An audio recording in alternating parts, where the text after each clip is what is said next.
Hello, my name is Charles Esche. I'm director of the Abbemuseum, and I hope you're all enjoying Cardiff and the conference. I'm sorry that I can't be there today in person, but at least I can give a short message by video. I wanted to talk about, as I know the subject is art education, I wanted to talk a little bit about the tensions in the desires of art educators and the public. In a sense, to talk about issues of present and future, and how we integrate models from the past into that story.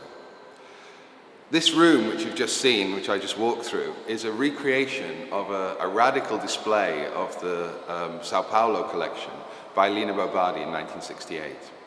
Now, Lina Bobardi was both an architect and a museum director, and really was trying to think about how, in the context of Brazil, old art, classical art from Rembrandt and Vermeer onwards could be shown to a public that didn't necessarily have a huge understanding of the historical background to those works. And she decided to try and break away from the formal language of putting things in white cubes or green cubes perhaps on walls and looking at the walls, having your back to the space. And she wanted to animate the works, as you can perhaps see a little bit here, through putting them on glass panels with concrete bases. So glass and concrete, which is the language of modernism, in place of the language of the 19th century salon or the language of the white cube with its brick or plaster walls. At the time, that proposal from Bobardi to try and take classical art into the 21st century was seen as quite outrageous. This installation was not popular, lasted for quite a long time, but eventually it was dismantled, and now it no longer exists in Sao Paulo. So it seemed important to try and reconstruct it and to show the kind of radical experiments in the past that have been made to address this gap between the public and the artworks that artists produce. Now, what's the nature of this gap? It's often called a gap of understanding or a gap of interest, perhaps, and educators are often there in order to try and fill that gap in. But actually, I think we need to be a little bit firmer in our beliefs about art. Art, since modernism, since the late 19th century, has in a sense been busy with the future rather than with the present. It's been thinking about how to make propositions about how the world might work, about how the world might look like, for years hence, and not for now. Think about the constructivists, but also think about the modern period after the Second World War. The proposition of art, whether it's conceptualism or minimalism or even relational aesthetics, is actually the core to the work that's being made. And that proposition is often a model for what might exist, what might be built in the future. A kind of, if you like, heterotopia, a place where things can be different. Now, if that's the case, then actually there's always going to be some alienation between that heterotopia, which is art, and where the majority of people stand. In a sense, that's the core of any kind of avant-garde idea. It is a minority. It departs from the consensus. So even though the avant-garde is not a term that we can really use anymore, the basic model of an art that is prospective, that is speculative, I think is still important to hold on to. Otherwise, art just becomes another product within a market of products which are satisfying an audience, or a public, or a consumer. So how do we bridge this gap? One thing I think that we could do better as an art field is to declare firmly that we are focused on the future, that our purpose is to think about what might be, what could be, rather than what is. And that therefore some alienation between art practice and public concerns are inevitable. But that doesn't mean that the art practice fails, and it doesn't mean that the public is stupid, because the moment that the public might arrive at a point where they understand that avant-garde, art should again leap in a new direction. I don't know whether it's forward anymore, but certainly in a new direction. So in a sense, the artist's role is always to not quite be understood, to not quite fit in, to not quite belong to the society in which they are. And in a sense, the museum is also has that role. Yet nevertheless, we do belong to a society. Nevertheless, we are grounded in a particular place, in a particular town, a town like Eindhoven, where this museum is based. A town of 200,000 people, which is basically built around a Philips factory. That town, the majority of the people here, necessarily live in the present, necessarily see the museum as a kind of strange alien concept within the general landscape of the city. But in a sense, that's its strength.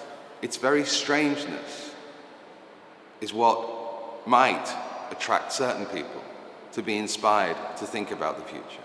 And in a sense, just like Bobardi tried to do, our job is to wrench things out of their context, wrench things out of familiarity, and show them formally, in context, in exhibitions, in workshops, in ways which introduce that alien element, that strangeness, in ways that are acceptable but also challenging. And I think for us in the museum, one of the key concepts that we have, as well as this radicalism of wrenching things out of their context and giving them another life, is hospitality. How can we, around that alien invader, the artwork, how can we, around that alien invader, create a kind of atmosphere where people feel open enough to try things? And I think that's through conversation. I think it's through having people in the museum who you feel comfortable with.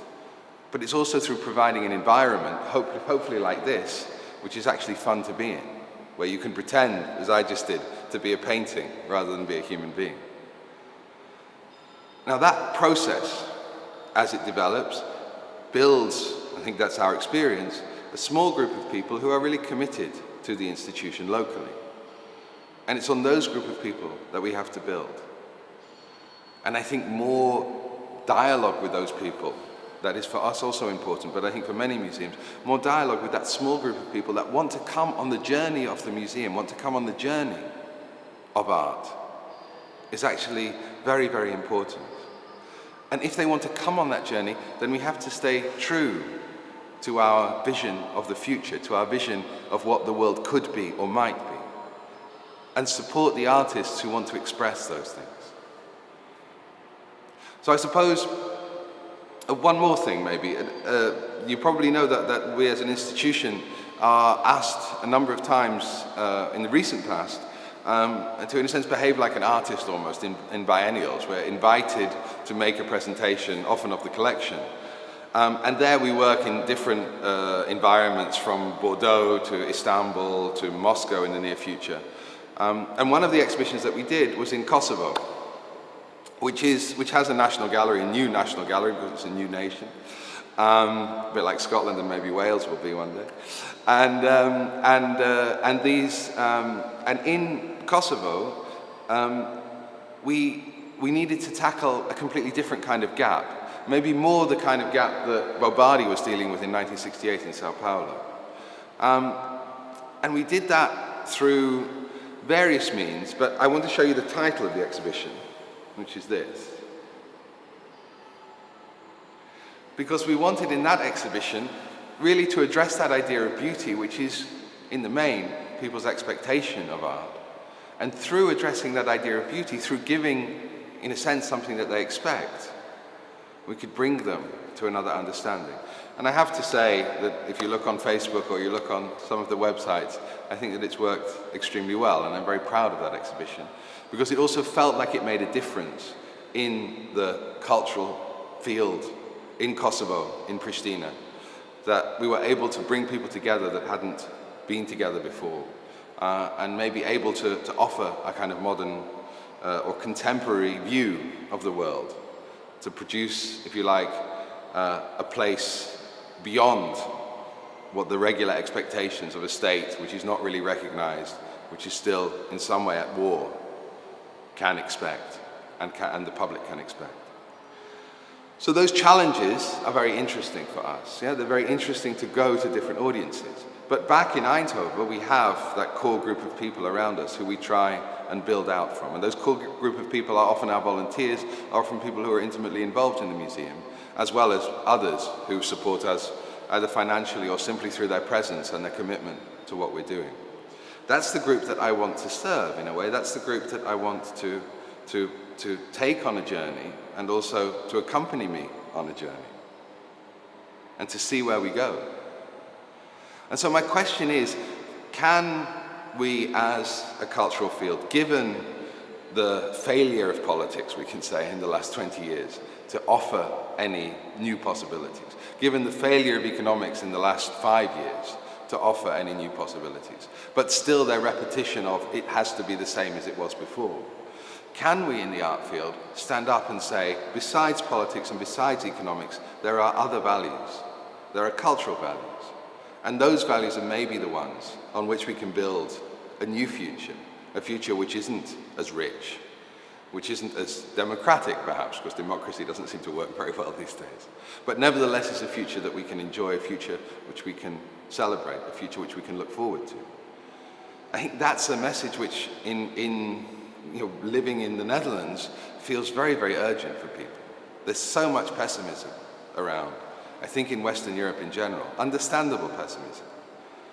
And maybe it's only by thinking about what the future might bring, about thinking about how the world could be, about imagining the world otherwise, only through that process can we get out of this pessimism. So I think that art institutions, art education, my question for you would, how can we hold true to a future, a possible future, and not become swamped by the reality of the present? I hope that's useful. I'm sure you've got many, many other things to discuss, but thank you for giving me a few moments of your time. Goodbye.